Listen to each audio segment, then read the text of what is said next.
ఏ మతమైనా ఏ శాస్త్రమైనా మనిషికి అందించవలసినవి రెండే, మనిషికి ఉపదేశించవలసినవి రెండే. ఒకటి ధైర్యంగా జీవించడం, రెండు సంతోషంగా మరణించడం. ఇంతకు మించి లేదు వేరే.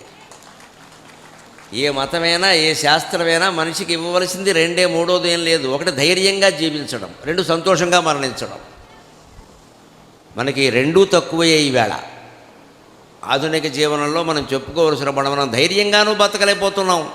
మన అభిప్రాయాలు మనం చెప్పలేకపోతున్నాం. ఎందుకులేండే గొడవ, ప్రతివాడి ఇదే గొడవ, ఎందుకులేండే గొడవ, మరి ఎవడు గొడవ పడాలి? ధర్మం కోసం పోరాడేటప్పుడు బంధుత్వాల గురించి చూడకూడదు, అదే భగవద్గీత. అందుకని మనం కూడా జీవితంలో ధైర్యంగా ఉండడం చాలా ముఖ్యం. సంతోషంగా మరణించడం అంటే ఏమిటి? ఏ కోరికలు లేనివాడే సంతోషంగా మరణిస్తాడు.